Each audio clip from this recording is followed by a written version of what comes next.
And welcome to the AEW Dynamite review. We are the Dadley Boyz of What Culture. I'm Adam Wilborn, joined by Michael Hamflett and Michael Sidgwick, here to review last night's episode of AEW Dynamite. But before we get into it, if you're a fan of this sort of thing, make sure you subscribe to What Culture Wrestling on Apple Podcasts, Spotify, Amazon Music, and YouTube. Review daily wrestling podcasts where we not only review AEW Dynamite, but also AEW Collision, Raw, SmackDown, the show formerly known as NXT 2.0. Pay-per-views, premium live events. We have interviews, roundtable discussions, and a round of the week complete. The very good quiz, of course, on Wrestle Culture. As I said, they're joined by Hamflett and Sidgwick to review last night's AEW Dynamite. What a start to this show. Hour one, pretty incredible. Hour two, not so good. What AEW is and what AEW should be, it gets more and more stark every single week. But I think I'm going to emphasize the positives because it's not often that I make the Just Bleed noise twice on the same wrestling TV show. I barely make it at all these days. Some stunning, proper AEW business in the first hour of this TV program. And I tell you what, a guffaw splutter pop from an unexpected source later on in the night, with a bit of NXT lore behind it. If you know, you know, you'll know. You'll know when we get there. I was glad for the gulf between what's working in AEW and what isn't on this Dynamite. Like, I was glad this Dynamite existed for that purpose, if nothing else. I said yesterday on the preview, something that really stuck with me was that, like, and it was fair because I think I'd lived it, was this idea that, like, when something is bad, it kind of forces you into this State of AEW address, and realistically more was bad than good, which is probably why you do a State of AEW address. Here, the good stuff made me want to do a State of AEW address where I can say I think things are on the mend. Genuinely, I would classify 2025 so far as a good year. What chips away and undermines that point is the most important thing. When the most important thing, when the biggest thing is the big Debbie Downer on all of it. But I like, to Sidge's point, I guess, when something is so good and you like it so much, it does want to make you reflect positively on the company. Yeah. I was in one of those mental states where, the main event sucks and it'll continue to suck, and the worry is that it's going to suck for a long, long time. You're going to nut and it's going to keep on sucking. That's how long it's going to suck. But it gave, like, I used to love my tradition. Why are you laughing? So just at the hour 1, hour 2, Roy's War, the Warzone. Yeah. You're going to know. It's going to keep on sucking. Going to keep on sucking. Stop Cold Steve Austin. Triple H is it? No one ever wants to see that. During AEW at its peak, and I felt the fabled feeling. Still, I'm sorry, I love you, Kenny. I don't need to have it said aloud. I felt the fabled feeling. I like that. Turn a phrase. Shut up. Twice in the first hour. And when I was amid the feeling, one of my things that I used to love looking forward to was just firing off those tweets because I had things to say and insights about why things were good or whatever. And then have to, like, say, no, save something for the podcast, save something for the podcast. I could have, like, tweeted 20 different things, and I could have here. I could have here. And the main event happened. But I felt... That's a very good tweet, by the way. Which one? The don't stare at your phone challenge. Impossible. Popped me this morning. I'll talk about that main event. Jesus Christ. Yes, but we'll start at the beginning of the show because show opens. I'm so excited. Tony Schiavone is in the ring and he introduces... I didn't pay attention. Did this have that? I don't think so. I think they just got straight to it. Yeah. Something a waste of money. He's a billionaire. Yeah. Tony introduces Will Ospreay, Kenny Omega, who get great reactions. Omega's using his battle cry theme. Felt huge, that. That felt huge that he came out to that. Big difference. Mm-hmm. Maybe he could save this new Final Fantasy inspired theme for pay-per-views where he could do a long, drawn-out entrance. Battle cry is very much better for television. I thought you were going to say save it for collisions. I mean, No, I think he can do both. Maybe you can save it for playing it at home. His own time. Yeah. It's not that bad. It just needs a pay-per-view entrance. I think it's got legs. So Tony says it's an honor to be in the ring with two all-time greats and gives the floor to Will Ospreay, who says he's thankful Omega's here and not dead. which was nice, I suppose. I liked how that was like, this is really awkward. I'm just going to do a big swing for an icebreaker. Yeah. It felt actually real. Yeah. I know we're going to heap praise on this, but a bit of admin here. One of the reasons that one of the men in this segment looked the way he did is because Will Ospreay was in the clothes he showed up in. Delta lost his bags, apparently. There was a bit of travel chaos for this show. Well, can we talk about Kenny Omega's look now? Yes, I thought of you immediately when he came out. He looked very good. Yep. Now, I know why he's not wearing like a really well-tailored suit. Yeah, it's because he's what's to come. about to do a moonsault off some scaffolding. Yeah. Thank you for that. Would have been funny if he had a suit and his arse fell out, though. That would have been... No, it would have undermined the whole thing. Would have undermined the whole fell thing. I'm trying to talk. Sorry, yeah. Kenny Omega. And here's the thing. I'm 39. We're all in our 30s. We're in our fact. 30s for the time Fact. No, it's a fact. We're all in our 30s. Right. Stop mentioning that ticking clock. Just because you've got longer. Yeah. It'll come for you too. No, not me, mate. So I don't really know what's fashionable, what the kids are wearing, right? So maybe Kenny Omega's been fashionable for the past 3 years when he's wearing his proper dad jeans, and I'm none the wiser because I remember this is a tangent. Just indulge me.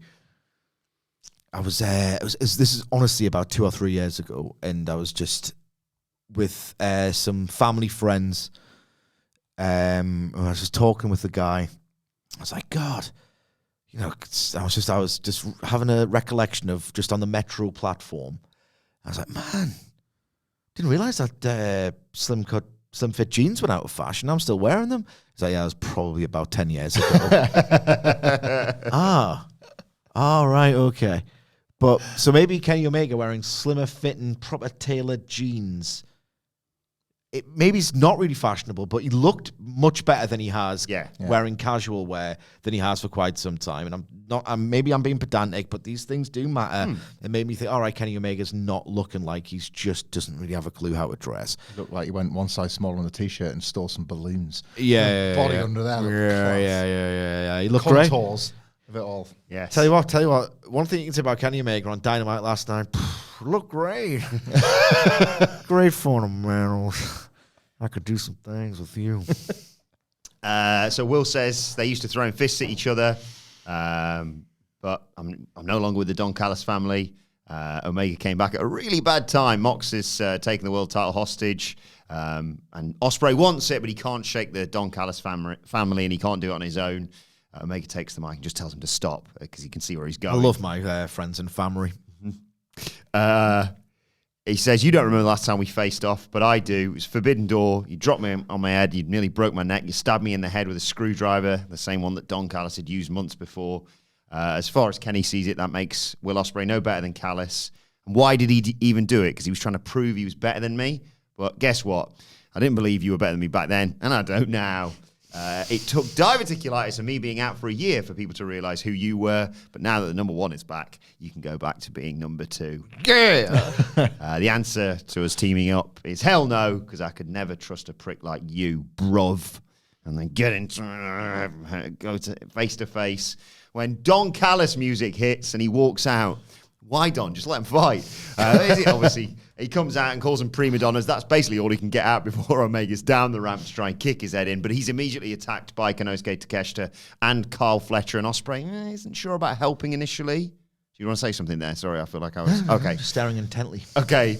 Ospreay does go out and fights Fletcher to the ring. Takeshita attacks him from behind, but he gets dropped by an Omega Snapdragon. Omega's going to do the Terminator dive, but gets caught by a Fletcher thrust kick. Fletcher also boots Ospreay over the barricade into the fans, and Callis is like, let's bring down the murder machines. Brian Cage and Lance Archer, numbers game for Omega and Ospreay. Also, Lance Archer just hit Will Ospreay with a low blow, as if he needed to. Beats him into the stands. Poor merchandise guy. He's got it all nicely set up. Oh, God, here comes Ospreay and Archer. And, he slides... slides Ospreay down the table, wants to chokeslam him. Omega tries to make a save. It looks like he's going to chokeslam them both through, but they counter that and hit a double suplex on Lance Archer through the table. I love the little pause. Nice moment. Come on, man. We need each other for this.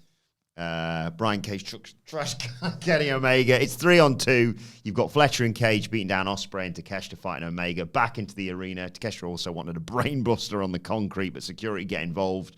Ospreay fights off Fletcher and Cage. He gets sort of lifted up by Fletcher, but uses that to climb onto the sort of balcony railings. Omega goes up the truss, is it? The lighting rig, and hits a huge moonsault off it, although it was... Stop changing the camera angles. It was fine. You had it, and then they tried to do fancy stuff. I'm going to reach, bro. Okay. It had that Anarchy in the Arena 1 feeling of it's so chaotic. I think I am almost glad I missed the dive. We're not ready to shoot this. Yeah. What's he doing up there? Yeah. Ospreay does the same, hitting a huge moonsault onto the pile of them. And Ospreay and Omega both climb up the lighting rig, stare down at the Don Callis family. Omega's got a mic and says, next time we do this, we're going to put you, Don Callis, 6 feet down under. And speaking of down under here, Kenny Omega's got an idea. He wanted an apology, but maybe he should apologize to Will instead. How about Ospreay and Omega against Fletcher and Takeshita at Grand Slam in Australia?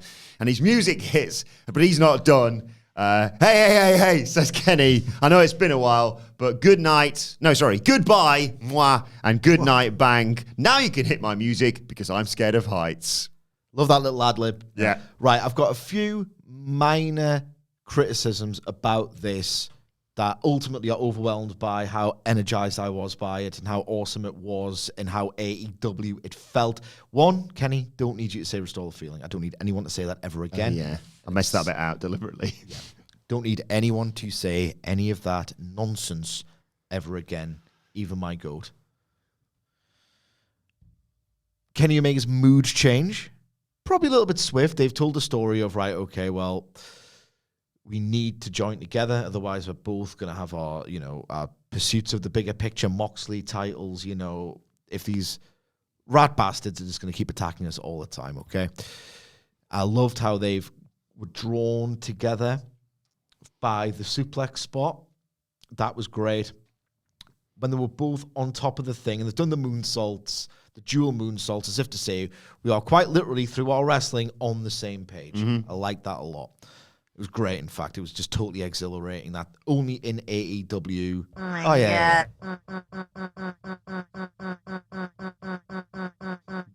my God. Right. Thank you. Where were my manners? But then to go from total dickhead Nuge Omega of like, I'm better than you, and I can't sanction the idea that you think you're on my level, to them being on the same level, literally. Yeah. A bit sudden. Maybe they could have done an extra week of this as opposed to Ospreay wins a match against Brian Cage, I don't know. It just felt a little bit jarring. So that was, and initially I was annoyed that they missed the dive just because I want as much Kenny action as possible. But I've talked myself into thinking it just felt real. Yeah. It felt like that lack of hiding how not formal it is, or hiding how formal it is, rather. But this felt like those early, unhinged AEW Dynamite mass brawls where it's all ordered so perfectly, where it doesn't feel like there's an order to it, but there obviously is. And it just had Kenny Omega written all over it. He knows how to lay these things out beautifully. Action-wise, like Ospreay, his balcony dive was outstanding. Mm-hmm. Absolutely amazing. I will say, before that happened, there was a lot of wrestling in the brawl early, and I thought, it feels like you're doing a wrestling match and not brawling, but then it all just made all sorts of perfect sense. We were a week out, but when they ran that beautiful venue last week, we were very excited about, right, Kenny Omega, with a unique arena setup, is always just so much more creative because he knows how to use his environment perfectly. We were a week too early on that, but this angle was everything I missed in terms of the feeling, the noise, and the execution, and everything that I didn't get from the Brian Cage match last week. Like, the building looked amazing. Not as good as last week, but it just had this unique configuration, a unique identity to it. When this crowd were hot, they were hot as balls, which is the quintessential AEW experience. I just loved how all of this was so elegantly arranged. Even if the storytelling beat was probably a little bit sudden for me. Yeah, I was going to say that. it did feel closer to what we'd fantasy booked for the cage match, and great because we've had it eventually. That was going through my mind when you see in the balcony for this, and I'm like, wait a minute, it's actually happening. I'd ruled it out after last week. Oh well, that was just a daft idea that we talked about on a podcast. So to get to see it was pretty cool. There was I appreciate what you're saying, Sidge, about that they've kind of quickly had to get on the same page, but there was a lot of trust between them. So, That's not anything. Good beat. I loved it. Yeah. So it's just, this is AEW Dynamite. This is Kenny Omega. This is Will Ospreay. This is what you do when you've got these wrestlers in this company. Energy was exactly right. The benefit, it's not a benefit, it's how all of this should be. The match kicking ass that they're announcing, it's crucial because if they do all of that, I mean, it's guaranteed to be amazing. Yeah, if they do all that, isn't it, and then it's like they're up the trust and up the trust. They've done all the balcony stuff. It's amazing. Like the vibe's incredible. And then Ospreay is like, and on Collision, Lance Archer, it kills it a bit. Yeah, do you know what I mean? Like what they're selling for all of this is not as exciting as what you just witnessed. Not so now. Like the match is even better in your imagination than the thing you've just watched. Yeah. And the thing you've just watched is how it's got you jumping off the sofa. It's perfect. You knew this Omega Ospreay thing was going to be rich with potential the first time they interacted on Kenny's return. And then last week was last week, and the match being a little bit just fine kind of harshed the buzz and the possibility. This was, again, a complete 180 in terms of they restored my little bit apathetic feeling. Watching something come together that you just know is going to be amazing. It's an inimitable thrill of professional wrestling. A hit act materializing in front of you. It's like, oh yes, this is going to be awesome. And it's happened again, like the next segment or a couple of segments later. Yeah. Well, it's just this felt like AEW. This is the thing, isn't it? We've discussed, as many people have online, the state of this world title and Death Riders and all that, but it's never been so, for me, purely distilled of like, wow, like powers back AEW sort of opening to Dynamite. Then there was a package, which was awesome because I was like, I know that bridge and all that. And then it was like, and now we go to the back with Mox and Yuta, his silly hair, and Marina Shafir. And I was just like that. Oh. Like, he was just like, and there it is. That's call and audible off the back of, I felt like I heard the audience groan. What is it inaudible? Because I had that proper South Park, a hope, a chance, when Ospreay mentions the world title. Yeah. Like one of the feelings why the world title pictures felt so hopeless. And Ospreay has spoken with Darby about, I will get there with you, just give me some time. I've got some business to attend to like first. C2 period, wasn't it? Yeah. You just want a pasty, don't you? That's what the thing is. Let's get the Coke match out of the way so I can win a pasty. I've got a lot of dread surrounding this Coke Mox match for a multitude of reasons, Like, the dread has been around this world title scene has been amplified by the fact that Cope really might make it to Revolution. That's March, and he's not going to win, right? The fact that if you weren't already off the Derby hype train, and I was starting to step off, he seems to have asked people to get off with this Everest stuff, and it just feels like further and further away where changes can be made. I think if he climbs Everest, they'd be, I don't know if it's worth the wait with the wider misfortune of the company. It's not misfortune, they've done it themselves, just the wider malaise. It's a much better word. If you could, I don't trust them to actually promote it properly, but our world title challenger has just successfully climbed Mount Everest. That could be pretty big. Got a promo at the top. Yes. That'd be amazing, wouldn't it? I don't think that's ever. Well, I don't think. It's definitely never happened before. Say I'm literally on top of the world, and I still want something more, and that's the world title. Just something as basic as that. And normally, for normal climbers, it's just as hard to get back down, but he'll just cough and drop it. On this big sledge. There you guys. Bye. No, Ospreay mentioning the world title on a screen that you were sharing with Kenny Omega gave me a little bit of hope that things might get good sooner rather than much, much later. I still think world title-wise, not pasty-wise, sorry. World title-wise, yeah. I'm it's sensing much after this Dynamite, I'm losing that pasty, but March, you're taking the piss, man. It's much, much later. Mox, Marina Shafir, Wheeler Yuta. Mox says Cope went to sleep in 2011 and woke up in 2025, not knowing what he's gotten himself into. There's plenty of weak individuals here, and Mox is more than willing to throw them onto the pile. He says Cope's neck is hanging on by a thread, just like Bryan Danielson's was. He put him out of his misery along with Darby Allin. When Cope goes to the doctor and gets the bad news, Mox isn't going to lose any sleep. He doesn't have time to sleep. He doesn't have time for relics of the past when he's trying to build a future. This wasn't terrible. The post main event angle was terrible. Yes. The stupid props, terrible. I wish Reservoir Dogs looking as if TNA directed Reservoir Dogs. That's what that looks like after the main event. There's a little kernel of a wrestling story here. You needs to get a haircut. I think I quite like that stupid look. Stupid hair.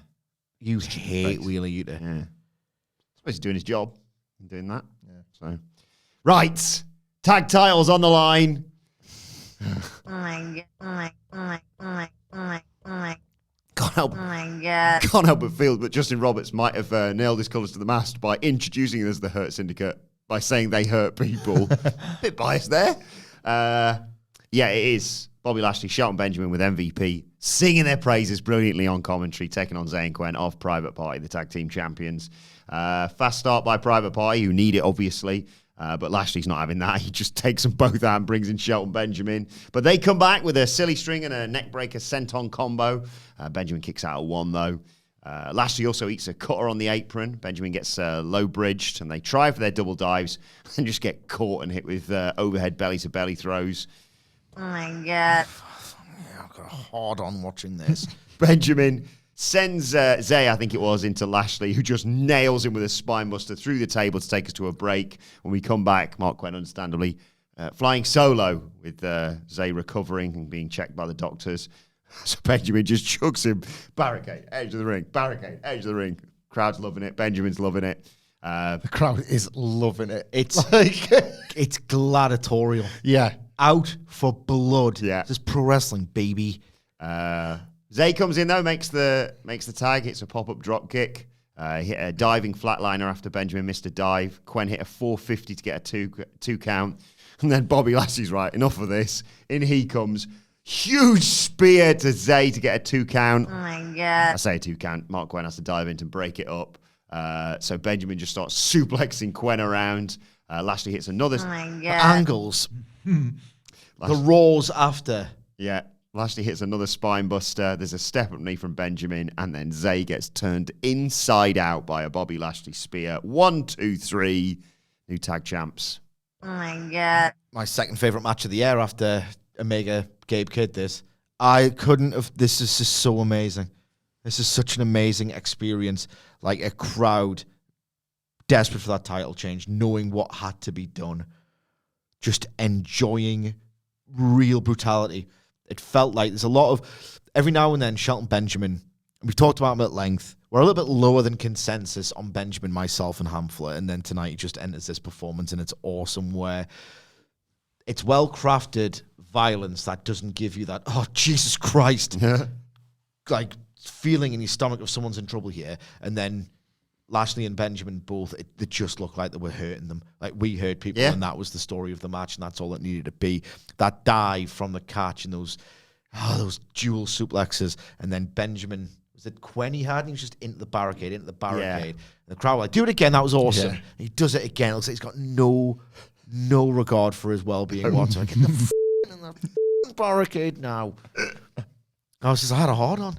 This is pro wrestling violence. Thank you, Hurt Syndicate, and thank you, while I'm at it, Jacob Fatu, for bringing back an energy I thought had just been trapped in a different era. Genuinely terrifying horses.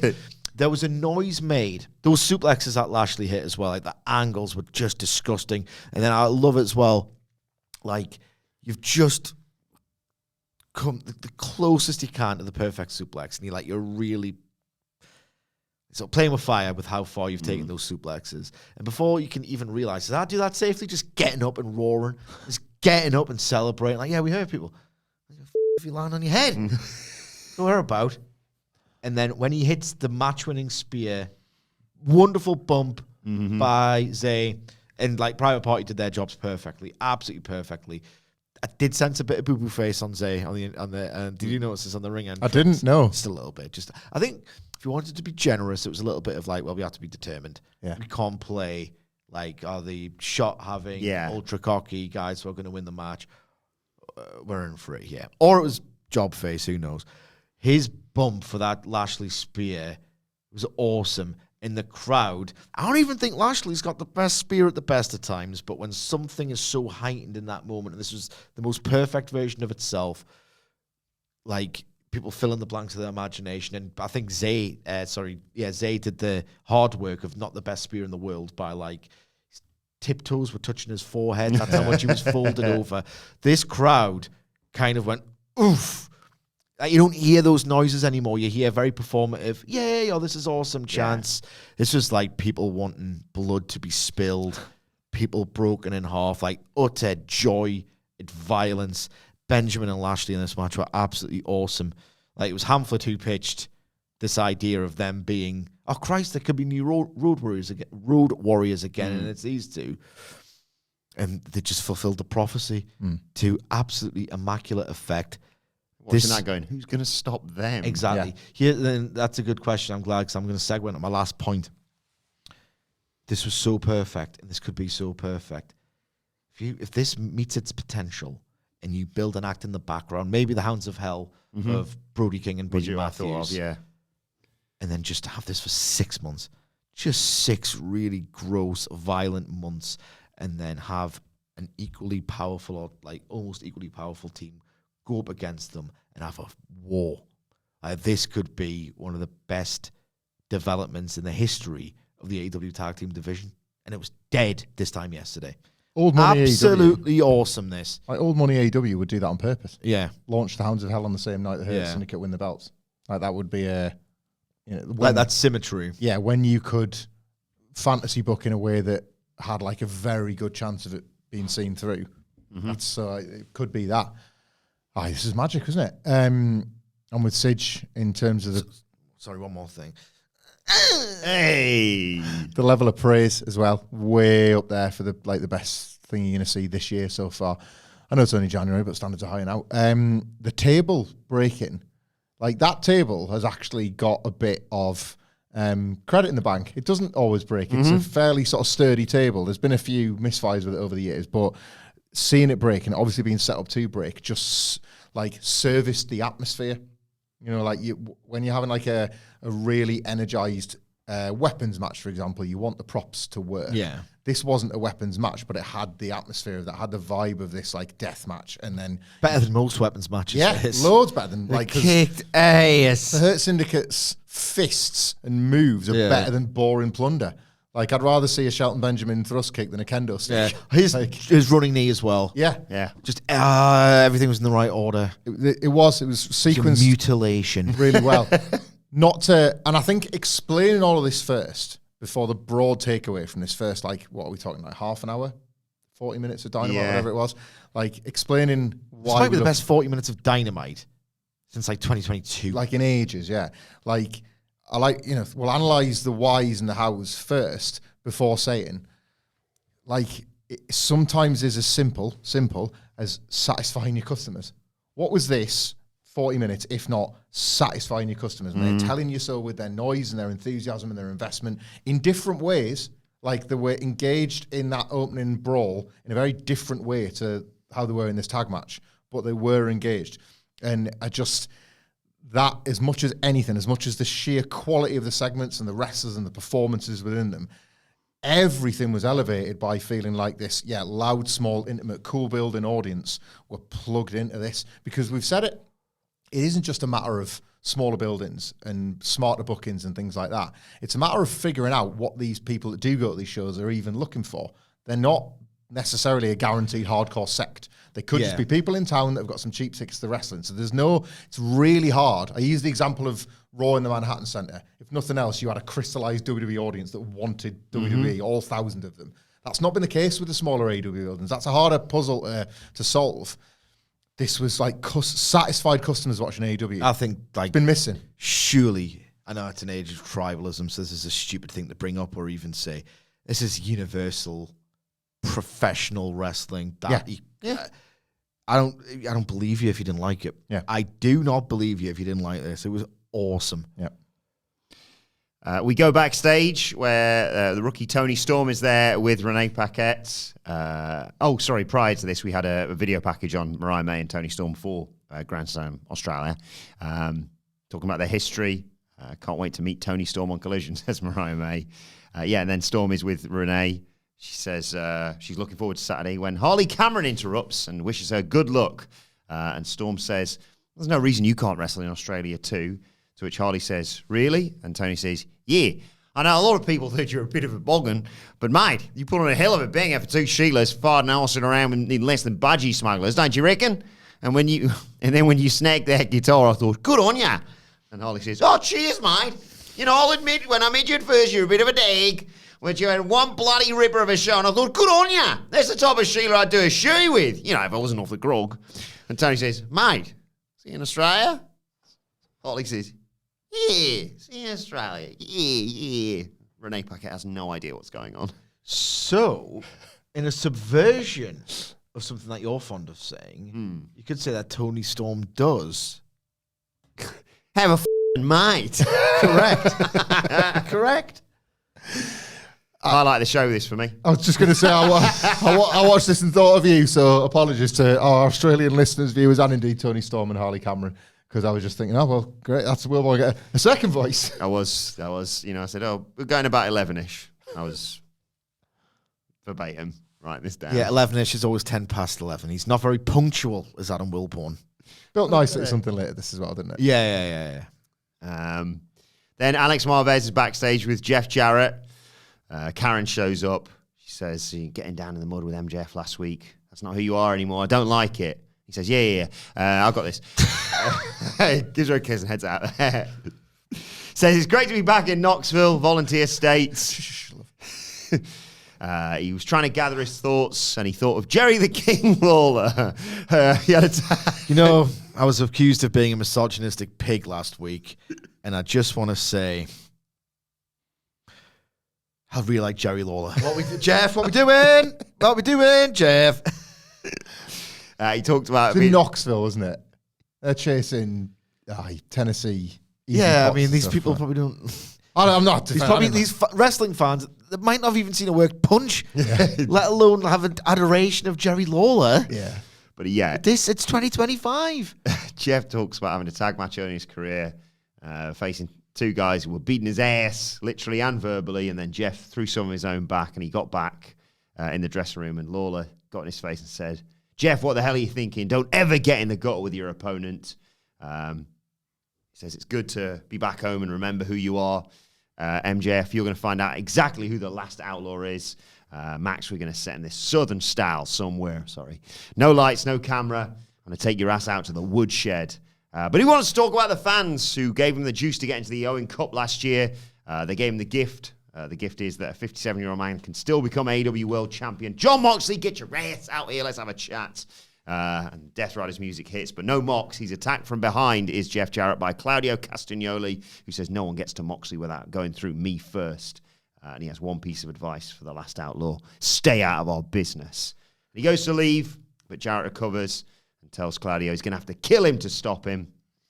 And Claudio turns back around, and Jarrett offers that if he beats Claudio next week, he gets an AEW World title shot. And Castagnoli says beating Jeff Jarrett lifeless is an interesting proposition. See you next week. I continue to enjoy that. There seems to be a concerted attempt in 2025 to make AEW feel more interconnected. And a lot of the storylines are trying to wrap around the other ones. And they're trying to plant and grow a tree. Okay? The tree. Discuss this at all the length. branches. Okay. What they should do is chop down the learning tree and put this one in its place. Got one already. Willow. So I liked how they are dovetailing, not quite deftly, but they are dovetailing this Jarrett MJF business around the world title and all the rest of it. What? Sorry, I just thought. Thinking of trees. What's the name of the... What is it? Northeast Gap, Northeast Tree thing? Sycamore Gap. Careful. That's I'm picturing that as like the Death Riders Moxley Strong Siege. I would have. I thought they were going to sign Michael Oak. Yeah, right. Here's the thing. Jeff Jarrett. I don't know what he's doing here. Like, Karen Jarrett, I'm glad said that. And I don't know if the idea was Jeff Jarrett probably knows deep down he was an idiot last week, and he did do that. It would be nice for him to go, yeah, I know, but I've still got to do this. And just like, don't, Jeff. So I like that Karen Jarrett basically said the quiet part loud. Yes. You were prehistoric last week, Jeff. So I guess that's something. But for Jarrett to go and invoke the name of all people, Jerry Lawler, so I don't know what we're doing here. This. Like he's having a bit of a nightmare with this increased profile. He's having a bit of a nightmare with this increased focus. I don't think he's warranting the spot when there's so few to go around with this roster. I think he's had another, not as bad as a week as he had last week, but not another great one. And I will keep my thoughts brief because there's a match to preview next week, wherever you get your podcasts from. Jarrett and Claudio needs to be the very best version of itself, because as much as Claudio's in the Death Riders and they're hardly very popular, they're going to have to really get me to believe that Jeff can do anything against him. Yeah, I agree with Sidge. That's me. I think Jeff Jarrett, the character, the idea of the character, and all of this story and everything they're trying to do with him is feeling overexposed already, and we're 3 weeks in. And I feel a little bit of a hypocrite, because sometimes with AEW, the opposite is the problem. They'll like give you this idea to get excited about, and then you'll feel like characters are disappearing because there's too many wrestlers to cater to, and it's like, where's that thing I was into? I've got to like find it in the bottom corner of my drawer that is Collision, or I've got to like wait 4 weeks for a Dynamite to pick it up. They have committed to this from the week he said, I'm going to, kind of win the title, or I'm going to retire, whatever. It's fed into the MJF. It's a priority, isn't it? Yeah, it's a priority story, and I like them taking, like, sort of choosing things and then focusing on them. I just don't think this one feels like it's working, and it's unfortunate when those happen, like that happens. There's not going to be an apology for my misogyny, you stupid slut. That's what Jeff Jarrett said. Jeff Jarrett should, this is the thing, he should beat Claudio next week. Can't be a Death Rider D. Like, if he wants to win the world title, you've got to, it's that fine line where you've got to keep him credible and old and battle worn at the same time. But it's Claudio Castagnoli. Like, I mean, that's the drama. straight away. It's a big swing. No pun intended. When you say that, Sidge, referee's knocked down. Claudio goes to the big swing. He swings him towards the corner, at which point Jeff picks up the guitar and kabongs him while he's in the swing. Falls to the ground. Referee works at 1, 2, 3. Thank you very much. Save this for next week. Yeah. I know, sorry, but I get too excited. Think the things I actually like about Jeff Jarrett rather than this, which is currently what I dislike. Yeah, on paper, MJF versus Double J's was always exciting to me. I'm kind of off it. I can't be honest. Yeah, the way it's played out. Yeah. Jeff's had a mare. Yeah. Well, Jeff's had a stinker. We'll follow this up next week. Following this, we got a nice highlight video on the brilliant Bane. Triple J more like. We're not a time and you want to be That there. would have been Geordie Reddit's first like forum name. Yeah. Triple J. Triple G. Push Monty Brown. Monty Brown Neal. That would have been his name. Aye. That's good. Then The law of Geordie Reddit continues. It deepens. Yeah. Swerve Strickland versus AR Fox was next. Fast start. Obviously, these two know each other very well. Do you know both of them well? I will say. I was gone off wrestling till I saw the Matrix Minute. That was class. Didn't know much about AR Fox until he turns up in AEW. No, a big fan of his and Swerve. The SmackDown 6 me. Saving the business. Strickland sends Fox to the floor, hits a moonsault off the apron. They go back inside, and nice counter to that diving sort of European uppercut that Swerve does with Fox getting his feet up. We see Ricochet walking backstage with the gold scissors in his pocket as we go to a break. When we come back, Fox hits a springing moonsault from the ropes to the outside, but he goes to follow up with a springboard inside. Swerve gets him with a fireman's carry into a power slam. Wants the house call, but Ricochet runs down to the apron with the scissors. Don't run with the scissors. Tries to stab Swerve Strickland, but was unsuccessful. Prince Nana's got a steel pipe and chases Ricochet to the back. And all this distraction allows Fox to hit a pump kick in the corner and a low main pain for 2. Missed the follow-up 450 splash, but rolls through to get a 2 count off big pressure. But Strickland hits a flatliner house call and the Swerve stomp to get the... Swerve Stromp. to get the 1, 2, I know what the Swerve Stomp is. Like a He's a different finish. little tweak on the old. Yeah, what do you make of the match? I didn't need to see this, really. Yeah. I tell you what, the finish was good. The finish was good. There was some good stuff in the finish. But for the majority, and it didn't go on that long, and I don't think it was... I didn't do anything to Swerve. He's still massively over. I just don't need to see him being this competitive. This is exactly as we predicted. This was an AEW agented autopilot match until a pretty hard finish. It wasn't so detrimental to Swerve that I was like, oh, God, he's giving him too much. But at the same time, I think you could, without being too harsh, say this was a waste of time. Yeah, because it was an angle. Didn't get much out of AR Fox. I think some of his work punches looked actively bad here. And I think we've seen everything AR Fox can realistically do. Yeah. I want to have a bit of a conversation about Swerve Strickland after this. Are they kind of getting away with it a bit in terms of how much they just use Nana as his weak spot every time? I don't think I like watching. I've got to save my friend. Like there's an Undertaker Paul Bearer thing about it where it's like you are kind of indestructible and you're a badass, but you've got this loser mate that you will protect with your life, and that's a babyface trait, and I get that. Nana's not a loser. No, but he's being cast as what? It's constantly him used as the bait to trap Swerve. Like, it's not the first time we've seen it. It happened with the Hurt Syndicate, and that's how they... And it's... I don't know. I feel as if... Swerve, I like the rapport, personally. I love the rapport, and Swerve gets away with it because he's a very, very strong performer. But I just feel like they are... I think they're just asking for too much in the same breath. This man is the most dangerous man that you do not want to... with in AEW, but he's got a heart of gold when it comes to... I'm not saying those things can't coexist, but they're just coexisting a bit uneasily with me at the moment. He's kind of looking a bit like a sucker for being drawn in yet again. I know that he chased him off with a pipe. They arranged it well. It's not like Nana was just like, yeah, you got this. I'm probably just going to hang out backstage tonight. Yeah. And no, Ricochet's got him. But it's just...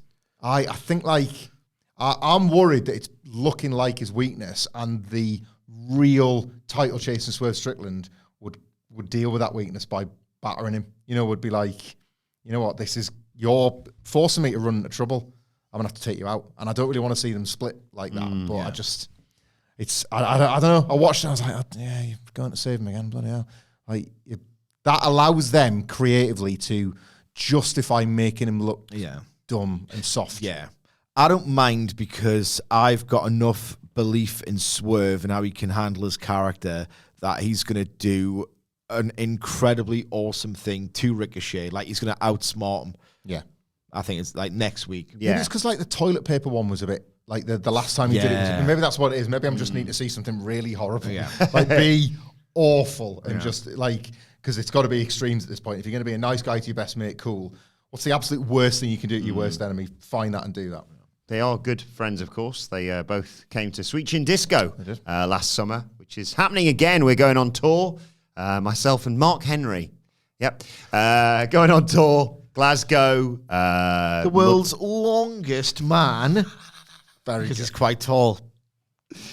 Glasgow, Belfast, London, Manchester, all over the place. Just search for Sweet Chin Disco to get your tickets. That's going to be awesome. Might be more on that coming very soon. Post-match Swerve, nice handshake with Fox, and Ricochet pops up on Don't the big spend all your money. He says, these are the risks you take when you think it's okay to bully and embarrass people. Like last week when people thought it was okay to boo me and take away my time to speak when I've got something to say. Well, people will listen to me next week. I've got a lot to get off my chest, basically, he says. And it reveals he's got the scissors to the throat of Prince Nana. Good promo from Ricochet, this. Says he could gut Nana like a fish, but he needs him to tell Swerve that this may be his house, but there's a new landlord in town and rent is due.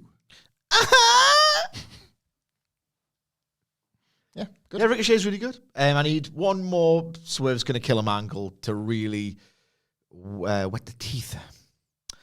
Is that an expression? No.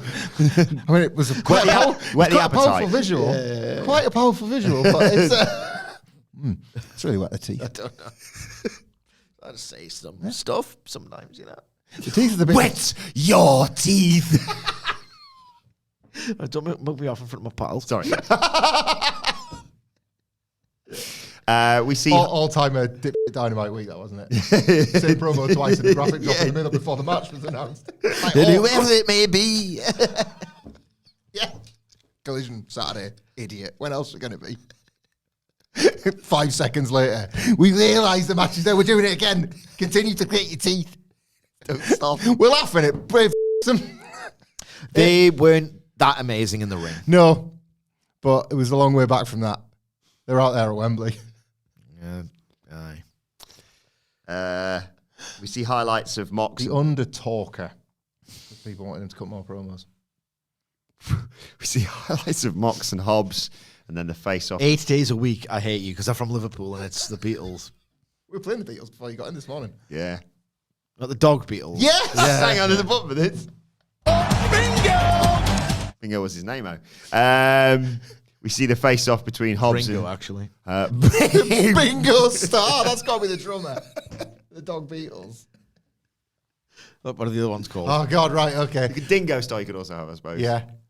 So basically, if you need context for this stupid bit, we don't do bits. Murray knows I love the Beatles, and he found animals doing Beatles songs. Cheap in it as well, isn't it? Yeah, it's a dog barking to the tune of the Beatles. It's Paul not- McBarkney. Okay. John Leedon. No, Nope. not having it. I'm simply not having it.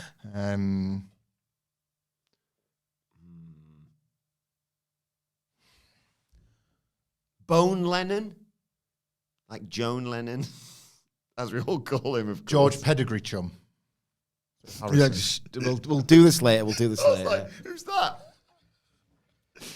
Yeah, Hobbs, Big Bill, collision, face-off. And then we get the New York Minute.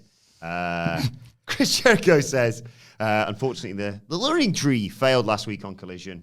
Bill says, but, failures, signs on the road to success. And Jericho's like, really? Is that the best you've got? He starts berating. What are you going to do about it, Keith? Yeah, what are you going to do about it? And Bill says, he fires up and says, Hobbs, you can't beat me. I'm the biggest and baddest man in this entire industry. This Saturday in Jacksonville, I'm coming to find you. Please retire. Good development. Not Big Bill, Jericho. Yeah, obviously. Like a good development or not here, because he's getting out of the learning tree. This is what I'm hoping. They've They've teased teased this this, a few times, yeah. This should be the one, shouldn't it? They're getting more sort of obvious with it. Don't sign him to a new contract. If Jericho needs something to do to spend his week away from the house, he can go to MLW if he wants. He's made his money. Yeah. Maybe just do it for the love of the game. MLW, NWA. Just not TNA. He's really worried, isn't he?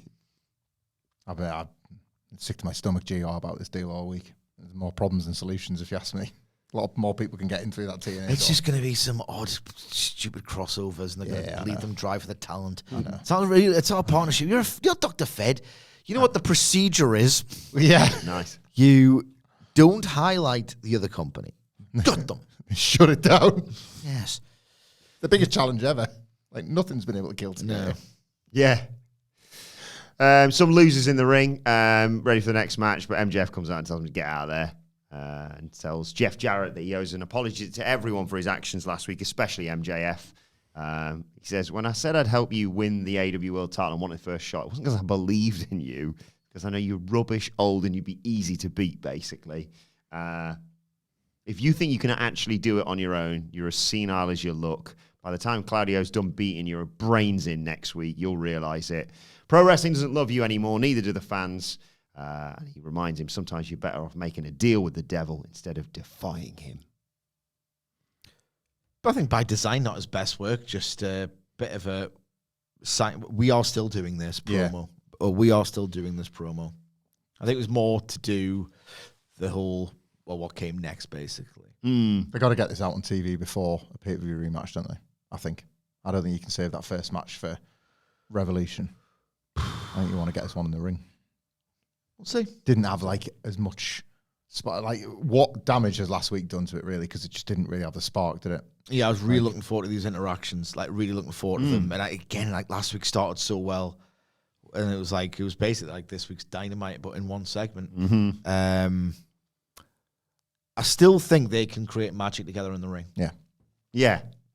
But the thing is, it's like you need people to live and die with Jarrett and have...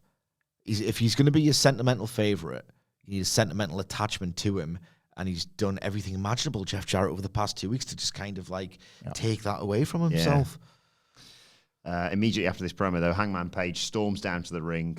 A little stare down with MJF, who leaves. That's proper AEW. That's proper. Yeah. AEW. Two of the big lads that haven't really interacted much, like, get them together. Outside of the very beginning of AEW, of course. Considering... One devil-tinged interaction late 2023.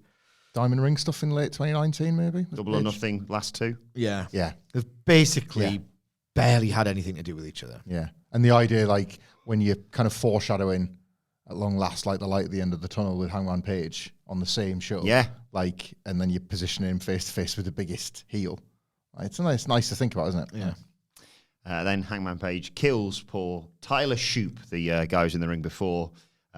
Boot, huge lariat, which is set up, well, established, I suppose, now as a finish of his. He also hit him with an angel's wings after the bell. Stands over him. Then Christopher Daniels' music hits, and he comes out, and he's got the neck brace on and what have you. Page is like, I'm going to kill him some more. If you haven't watched the Collision match, it is well worth checking out. It's great. It's brilliant. He storms up to Daniels and says, you want me to beat your ass again? And Daniels like, calm down. I realized I never wanted to fight you. I was just pouring gas on the fire. His ego, he says, escalated this, and he regrets facing Page, the most violent man in the most violent match. And he tells him that the last buckshot lariat that he did to his back, if he missed the match in Texas Death, doctors have now advised him to never wrestle again. He says, you win, Hangman. You won the last match I'll ever wrestle. He apologizes to him. He says, I hope you can be happy now. And Hangman Page has a look on his face that's like, what does this all mean? Yeah. Yet again, hands need to be held up here. Yes, good because point. on Collision, I said this match was so effective that realistically, as much as I complained about, I mean, the Daniels beatdown segment was silly. They could have built it another way, but they could have probably emphasized it a little bit more, especially if it was going to be Daniels' last match. But this just adds more heft to the personal character journey of Hangman Page. Like the idea that only after the fact that he doesn't know what he's robbed Daniels of, it speaks to the bigger babyface that Hangman Page, I remain, has always been at the core of this character. And the idea of I didn't even get to do it on his own terms and I've taken that away from him forever, that now fuels the idea that Hangman Page he's gone so close to the edge that now he realizes I kind of have to step away and it's going to advance his babyface story. This is the sort of thing I'm going to try and bear in mind, and I'm going to try and remember how I felt watching Kenny Omega, Will Ospreay, and the Hurt Syndicate, because what if it wasn't for this awful main event scene? They are quietly doing some good stuff in the booking. They really are. It was great face acting from Hangman Page. Yes, his acting was tremendous. Cedric's articulated there because you were welcomed into thinking all of that through, like how he was adjusting himself ever slightly the more Daniels spoke. There was an initial fire in his eye that he was ready to attack, that he then had to douse the more Daniels spoke. He's the best actor in wrestling. Yeah. He's the guy who makes wrestling cinema more than anybody else, Wilborn. And he is. Going to have to be Dwayne. I don't really remember how many Hollywood films Hangman Page has been in. 20+7. Don't think Hangman Page could pull that off. Oh, yes, next week. Yeah. No, this was... We got a nasty bet on that. We haven't we? Have we? I think so. You'd been insane to make that bet. I don't Can't think remember. we did. I don't think we did. Let us know. I can't remember. I don't think we did. I don't think you're that stupid. This as well. I think you backed me into it. You're like, it's gone. You're so confident. I was like, oh, I guess I am. I seem to remember shaking your hand. Like, Really? yes, but I don't know what it was. Let us know. I can't remember. Was this squash in We're a place? pasty bet curator, volunteers. Yes. Apply below. I mean, we could do it. Was this in place Busy. of the hook, Joe, that they missed because of the travel? Was this because we didn't preview this? Well, Hangman Page in Hangman action. Yeah. No, there wasn't advertised. I'm No, just it wasn't as well throughout the night. At least it escaped me, the women's match. I thought, right, it's how bad it is. And maybe there was a little Chiron or whatever in the lower third, the left-hand corner. But I saw the Tony Khan tweet before going to bed of, sorry, like there might be some changes to the card and like weather conditions, whatever. I watched the first hour of this Dynamite thinking, oh God, is there not going to be good news, Sidge? There wasn't just the one women's match on Dynamite. There was none. I thought that because it was barely wasn't promoted. We go backstage where are my manners? We see Mercedes. Money.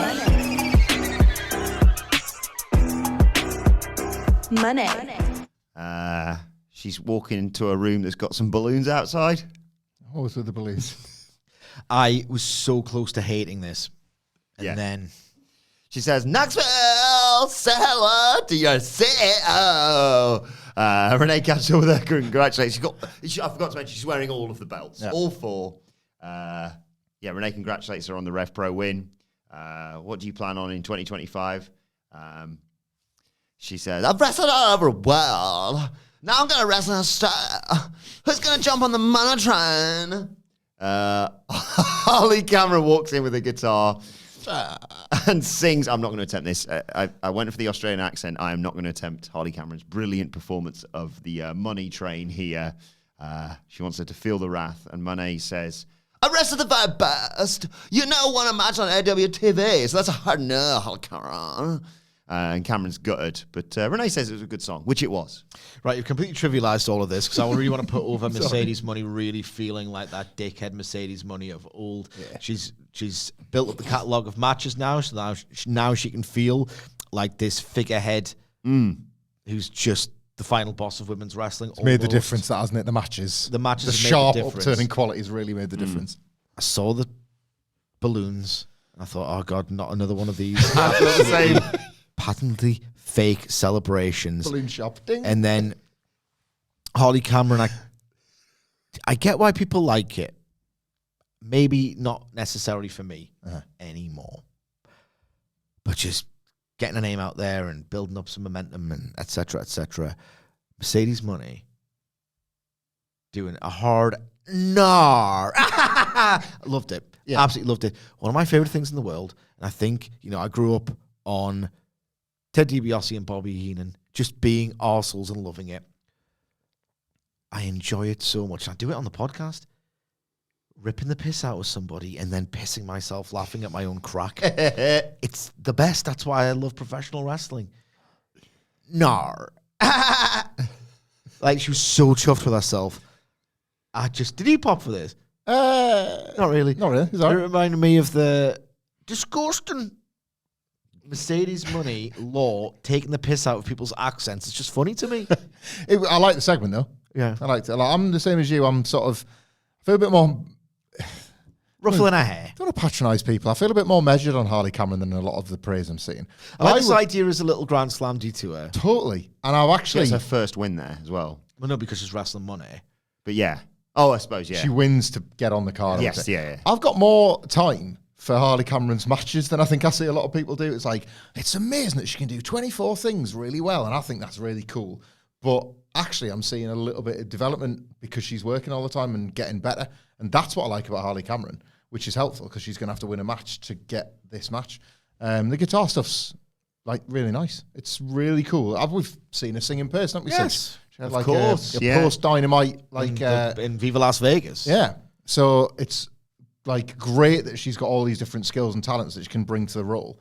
But it's actually seeing a development as a wrestler that I'm enjoying the most. If anything, fair play, because you've got these extra attributes and there's a gazillion wrestlers to compete with for TV time and you're getting it across pretty much all the shows.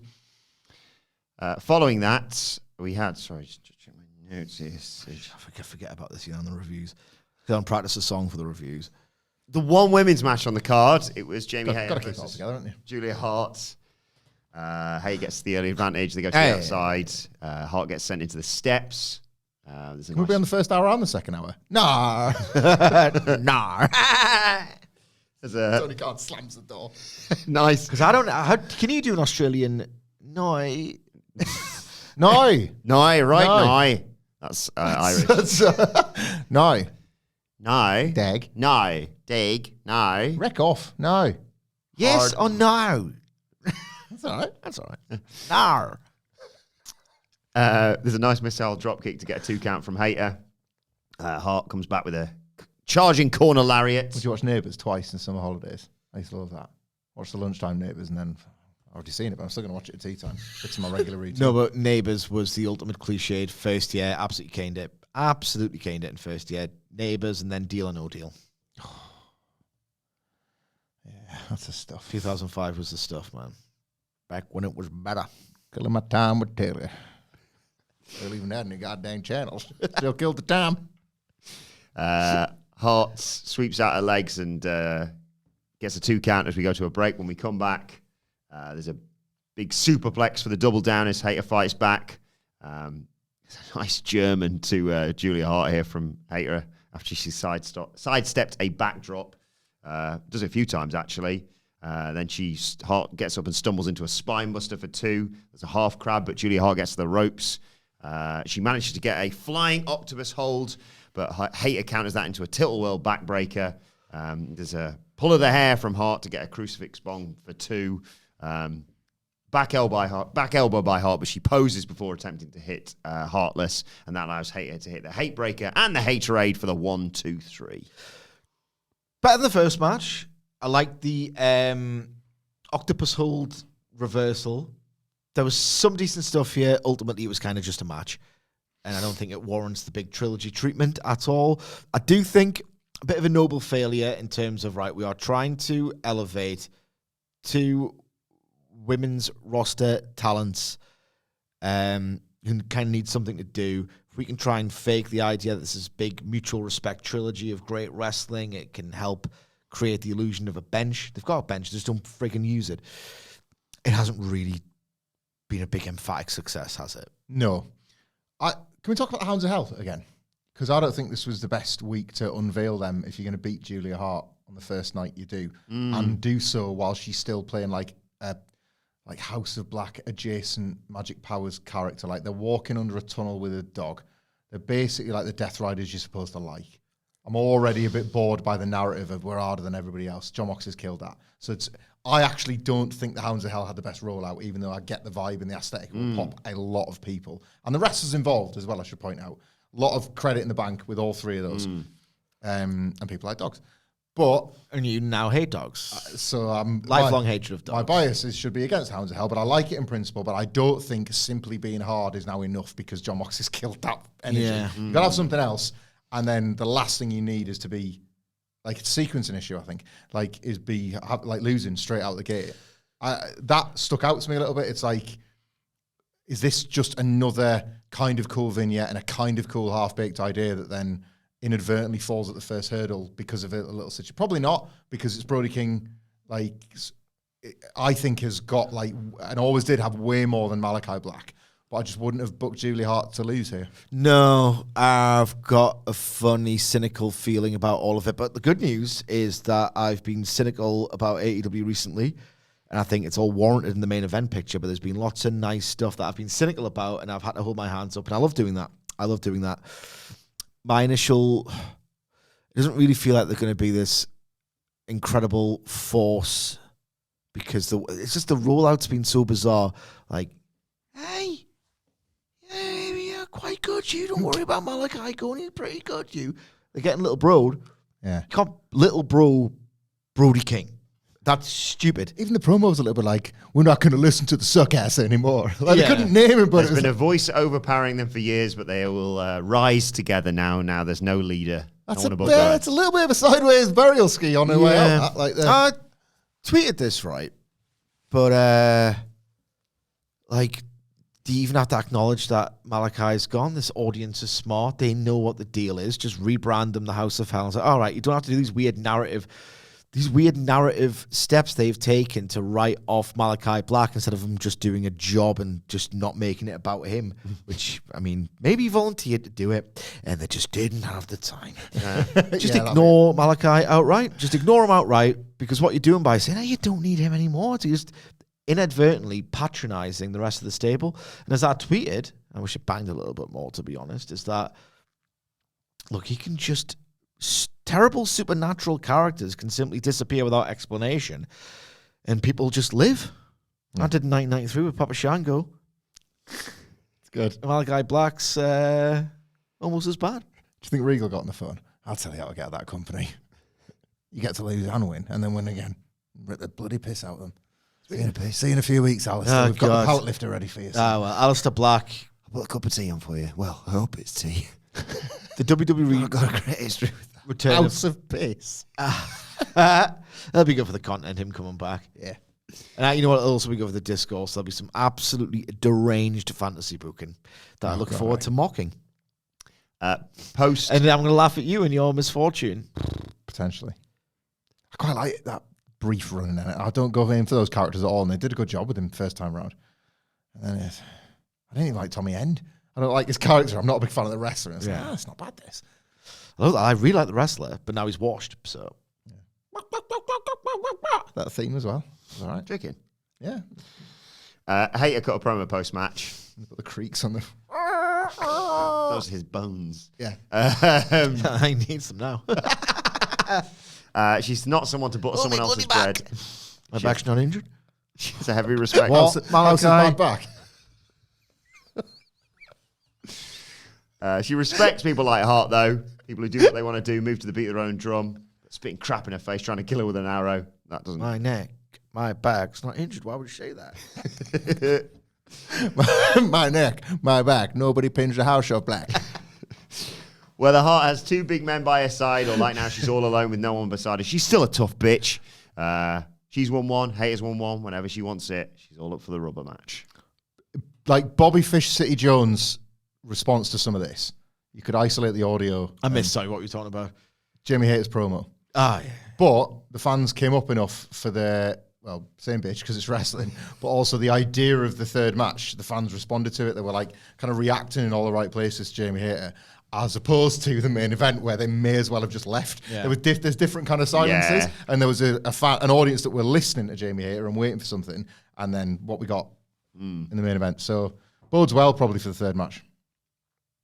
But that was, as I mentioned, the only women's match on the card, which means before we get to the name of the game, we have to get to the aim of the game. The aim of the game is to identify to the hour, minute, and second the first time you hear the first note for the first entrance theme for the first woman to come out and compete in the only women's match on Dynamite, with the idea being if we can nail it to the hour, minute, and second, it'll really just put in bold, underscore, and italicize this awful, wretched, eternal pattern loop that we are in with this women's division, how obligatory and token it feels, and how cynical I suspect it is, where it just feels like Tony Khan and or Warner are like, ugh, we'll have to put the bloody birds on, Jesus Christ. Why do we have to? The bloody Wokes will kick off about the optics. This is what I perceive to be anyway, this really awful, cynical crap that we have to wade through every single bloody week. It's fatalistic nonsense. And you're thinking, well, what is the pattern? Think about it, asshole. It's usually in that 1 hour 20, 1 hour 25 minute range. And if you think about, well, why then, more often than not?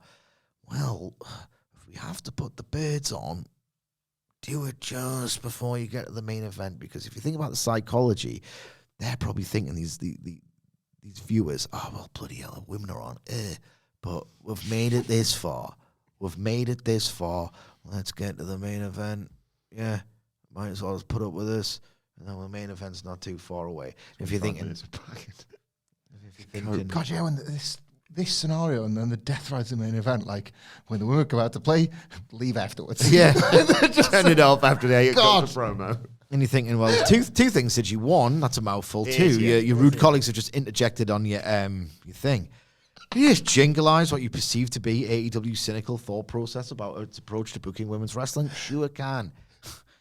Don't worry, guys. When the women come out to play, the main event ain't too far away. That's the aim of the game. And the name of the game is, well, this is ladies' night. And I'm thinking, what a night. Sorry, kids.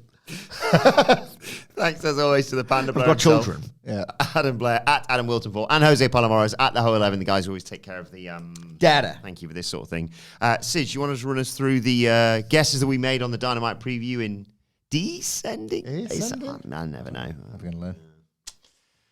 And we can run through the standings for 2025. I think, to be absolutely fair to your criminal game you're playing here, it's kind of illustrative of the problem. Yeah, as much as the game. You're highlighting it. You're doing He's doing the work. It's my lottery numbers. That's it. One, 2, 3, 4, 5. It's going to come Michael in Hamflett. Sorry. No hours, 33 minutes and 59 seconds.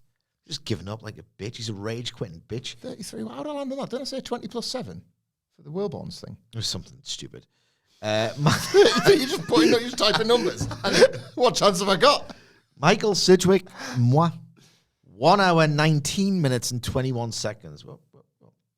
Adam Wilborn. 1, 2, 3, 4, 5. Oh my god. Oh my god, it's taken off. Yeah. And it was a close one this week. But it was a win for me. You're joking. Not another one? Beating Michael Sidgwick by 12 seconds. I woke up to just the F word from Michael Sidgwick on my phone today. As a result of this tweet from the Panda Blair himself. 1 hour, 21 minutes and 39 seconds. Which takes me to... Oh, it's a streak. Yeah, it's 3 for the year. If you go without answer for like 10 minutes on 1, 2, 3, 4, 5, counting, innit? I'll enjoy it while it lasts. Yeah. They're gonna, Me too. I like they this. listen. They'll change it up next week. Powerhouse Hobbs says he's going to be waiting for Big Bill in the parking lot on Saturday. Yeah. That sounds sounds class. tits. Thank you. Swerve is fuming backstage after this. In 2 weeks, he says the Lion finally gets his hands on the rodent. They might have a rodent problem, actually. He might talk about that in the main event. But maybe he'll catch him sooner than that. And then this is where we got the Hounds of Hell are calling. There you go. That's the new entrance. Yeah. Then it was main event time. Did Brody King can sort out his own entrances? Sunderland is a music city. It is. Yeah, Brody King's a musician, so maybe they'll get the future heads. It'd be cool if they did, though. I'm always torn on that first album, you know. The odd good single afterwards. Radio Heart or something. Quite like that. Man Ray on there? Yeah. Yeah, that's a tune. Man Ray's good. A to beat, meantime. First day. Yeah. I feel Robot? bad because I am a robot. Nah, I'm gonna shut up about the future heads. Actually, Okay. I'll talk to you later. It's quite aggressive. That was a bit of a threat. You, me, future heads chat later. Cope versus Pac for the main event. I was Looking at waiting. me for I what? was waiting for. Do your recap now. Do your job. I was waiting for a skip, to be honest, from you. Oh Yeah. God.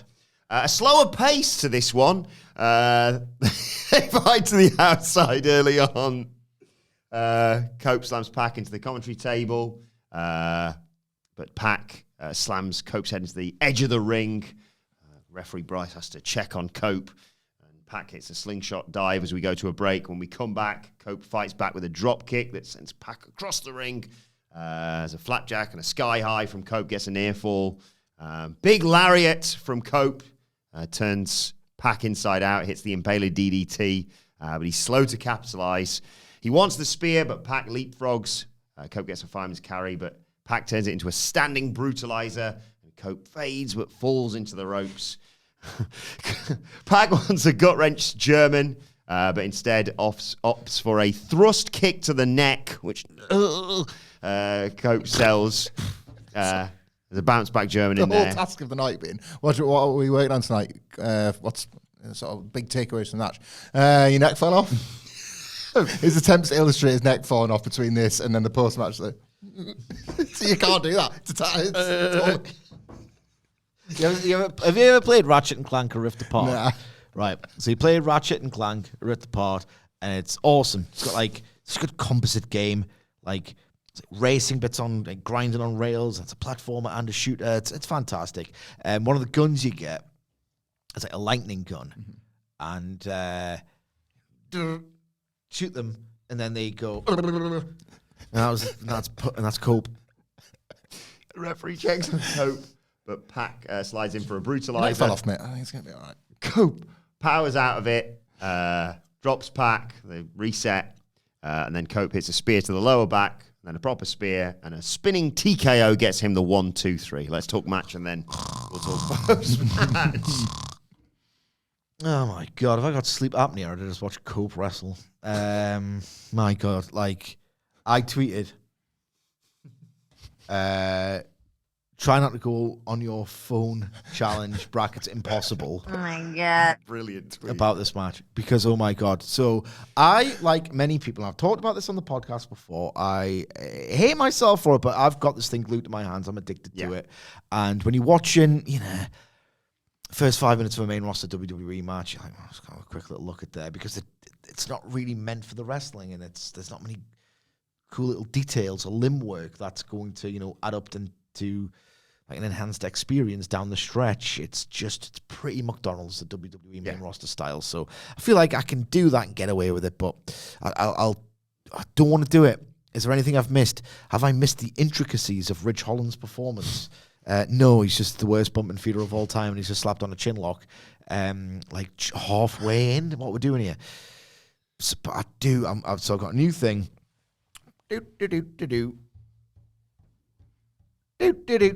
Trot downstairs. Oh, okay. I wonder what that was. Trotting downstairs. 10 to 5 for Dynamite. 10 to 5 for everything. Right.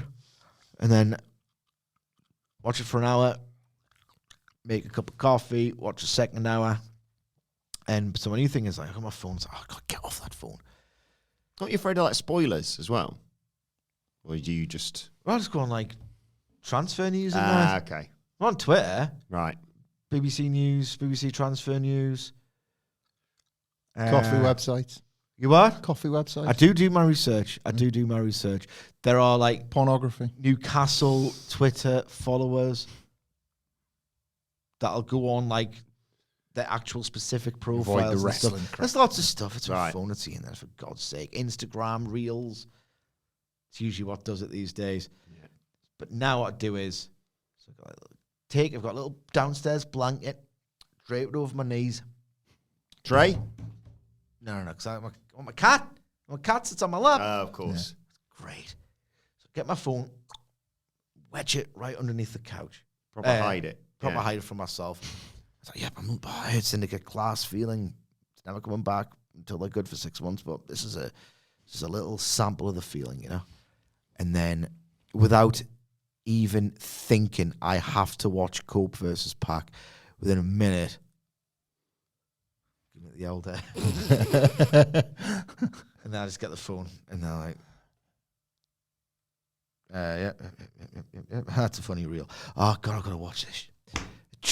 It never occurred to me that this was going to get good, or that I care about the emotional weight of Cope, and God, that neck's getting really worked over, and I'm really scared for him. And God, Pac, he's working at such a methodical pace. It's almost something sinister about the character of Pac. It's almost as if he's enjoying delivering this pain. I just went on my phone, and I was like, oh, God, I'm not meant to do that. I hate it. It's just so dull. I don't care about Edge's neck. I don't care about your elbow. I just don't care. I just don't care. I don't have a strong enough bond with Cope to go this long. And I tell you now, right, on the preview yesterday, if you want the receipts, I said 2 contradictory things. That way I always come out on top. I said this could go 2 ways, right? Legitimately, this could go 2 ways. Either Cope does the thing where it's like, you know what? That's why you've been in the business at this level for as long as you have. Because, God damn it, even if I'm not doing cartwheels at the thought, you can really draw me in and just do the little things and pace everything really well. Either that's happening, or between them, this is going to go 18 minutes and be a real slog in the ass. And Pac doesn't get enough pelters for being really quite boring too much of the time. We've been here before with him, like, quite often. He can be really boring, Pac. And this is boring. This is a boring Pac match. And this guy, at his very best, is unbelievable. Unbelievable. Every bit as good as everyone says he is. Too often, he's real dull as Pac, and I'm not afraid to say it. Yeah, I was watching this. Freezing cold. This was another rejection of the Death Riders, this match. Nobody cared. Just sort of Bobby Fish promo silence to a long match. And I'm watching it, and it's just like the AEW main event of the night for the main event story for the AEW World Heavyweight Championship, and I'm both sides of the Dallas sign. I'm like, I love WWE. Edgy like, I couldn't think less of the product, of the people involved, of those that were like behind the creative of it, the wrestlers themselves. Like, I'm every fan in that building. I am rock bottom on all of it. Absolutely all of it. The only thing that I would say, like, it didn't have was, like, botches to make it a bad match. But bad matches are sometimes a bit more fun than boring ones. I think this is a little bit louder and better than the way each giving it credit for. But if you didn't see it, you'd think, like, we're describing it like Triple H versus Levesque. Triple H versus Lesnar. That would be silent. Yeah, that would be the worst match of all time, actually. People were describing it like Triple H Lesnar at WrestleMania 29. Not that bad. Not that quiet. But too close to that compared to what we saw elsewhere on the show. I think that's it. The building had been pretty hot. Yeah. It just gets more and more stock every single week. What's happening here? There was another point I wanted to make, but I can't remember. If I think about it, I'll talk about it on another podcast. So Cope wins, and then we go backstage where the Death Riders have done another kidnapping. I mean, we got... Hang on, there's a button for this. You're joking. Not another one? Before we get to that, I've remembered one more thing. You know the last thing you want to do is compare AEW to the worst of WCW, right? You know what this is? That is, you are joking. Not another comparison to WCW. It's like the main events are so boring and everything else is awesome. Like that early peak. Oh, it's like a shame the main events are so long. They're loud, but they're long and they're pretty crap. But they're not loud, but they're long and they're pretty crap, these AEW main events in this main event scene right now. So it looked like, and I said it earlier and I'll say it again, it looked like TNA, it looked like a crap wrestling promotion with no production budget whatsoever is doing Reservoir Dogs. Like the chair with the ropes, where you get the ropes from. Like, it's like a chair or a ladder, you know what I mean? We've got memed. Oh, God loves the Rock and Roll Express. I love the Rock and Roll Express. It got memed how much of a joke it was that Mox was coming from those young... rock and roll's too loud. Like these young... It was you who said that. It was you who said that. Like, to go from, well, Daniel Garcia and Private Party, you're stagnant. Time to do something about that, to Ricky Morton. Well, do you know what I mean? Well, darling, we've given it a good go, but it looks like we're going to have to close our kidnapping supplies shop. Ding! I'm back. So, has he had them kidnapped since the first time? He let them go without... They dropped cold that he kidnapped the Rock and Rolls. He just let them go. I don't know. He might have had them the whole time. Yeah. Or I think I like the former, though. That he's let them go, and then someone's gone, hey, guys, come over here. And they've got to be kidnapped. Oh, not again! I'm fast. You know how we talk about how has this gone so wrong, and who's responsible, and who cares, and what do the conversations go like? This is another, how could this happen? Who said... Probably kidnapped the Rock and Roll Express again. Who has said that? Who has pitched that? Kidnap Rock and Roll at the end of the season. Like, is he had No, I'm serious. Who has said, do that again? It was great. In the world that he has had them for 3 they weeks. just write the script and they just had use the collision one because it's got the right formatting on it, and they've just forgotten to delete the last paragraph. Kidnap the Rock and Roll. Didn't we do that the other week? They have to make a call to Ricky Robert. I'll get him on a flight. But like, if he's had them for 3 weeks, they've only gotten around to saving them. Because they were doing like the famous for the matches in Tennessee. So they've done like the meet and greet. So it's not as if they've flown them in to like, out of Little Cock, Arkansas. Play him on telly before saying that's great. Get them out in the front row. It's nice to be here. Just like establishing the Rock and Roll Express are back in the building. They're not going to be scared off by the Death Riders because they've got fans. Maybe they could say Private Party. We know a little. We know a little something about. Basically, we invented the face and peril spot. So we know a little something about being underdogs and going up and persevering against like big giant dudes who try to kick our ass. Here's some advice. But you've established that, right? These guys are important, like completely woven into the fabric of pro wrestling. You're meant to care about them. Oh God, Moxley's done this. They couldn't even do that right. No. So yeah, we cut backstage. Rock and Roll laid out. FTR tied up on chairs. It's pathetic. It's a joke. How do you not know how bad it is? Who's pitching this? Who's responsible? Claudio gives Ricky Morton the concerto. John Moxley says, Cope, wait right there. He comes out. Cope's surrounded by the Death Riders. Numbers game. Every week, it's the worst you'll ever see in your life. Tied up his mates and he's done that. It gives him a minute. Hang fire though, because we need to get. Yeah, don't come running back, because if we come through the crowd, you won't be there. Don't cut us. It's quicker for us to get to you. So, Cope gets beaten down by Mox, Yuta, Pac, Claudio. God, go away, please. Switchblade Jay White's music hits. He comes down to make the save, takes out Yuta, takes out Claudio in the aisle, gets rid of Pac.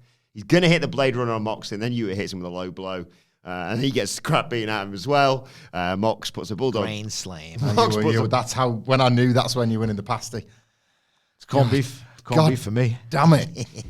Actually, might have a little glazed donut action. All right. Mox puts a We'll see. bulldog choke Remind me near the time. on Cope. What I want. They force White to watch. No one cares, mate. His neck fell off again. Mox screams he could break his neck, and then they leave. You should be laughing about that. And that's the end of the show. Absolute. I mean, it's awful. Trash. It's trash. Dour, inadvertently funny, Yes. low budget, like cartoon crime. Does he think he's hard? I'm just tight one with him. I hate me. I hate all of this. I hate it all so much. Everyone hates it. End it now. Darby Allin can climb Mount Everest and go, you know what? That were odd. But what's even... He said it like that. That were odd. John Moxley gets this team together to digitally superimpose him at top of Everest. I did it as well. This is odd. This was once Everest. the most... Everest and a bulldog. This was once the most, improbable thing that a human being could do. The true embodiment of the human spirit. And don't get me wrong, this was amazing. There's still another peak I want to climb more than this, and that's beating, I don't know, Kenny Omega for the AEW World title. It doesn't have to be Moxley, necessarily. Then and Moxley could be the little Kane. The little Kane at Backlash after Darby wins the title. Because this is a joke, and a joke isn't funny anymore. End it now, end it now, end it now, end it now. I want the feeling. It's worse, it's cruel. What a start to this show, though. Yeah, it's great. It's cruel when it's cruel. Look what it's like bullseye era of AEW. Look what you could have won. You know your thing about you got to eat your vegetables. It's like, you got to have your cake first before you drank your bleach. You got to drink your bleach. Well, let's know your thoughts Pathetic. on this show. Tie him up and kick the wrist. Wait there. We'll be out in a minute. Paralyze a 70-year-old and kick Edge's ass, and then we're going to reckon go like- home, and then we're going to do it all again next week. Oh, please go away. Do you reckon they're like, I beat up Ricky Morton last time. Can I beat up the other one? Who's pitched that again? It bears repeating. Who has said, get the Rock and Rules back, beat them up and kidnap them again? What are we doing In the here? next beatdown segment on Collision or Oh, something. God, it was so good the first time. Oh, you can never go home again. Oh, I reckon we can. This is once. They're doing the beatdown now. Jay White's on the ground. Cope's on the ground. I love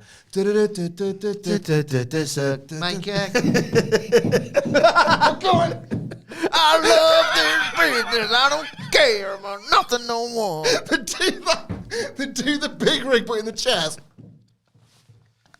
God, I don't like them anymore. More like FT Nar.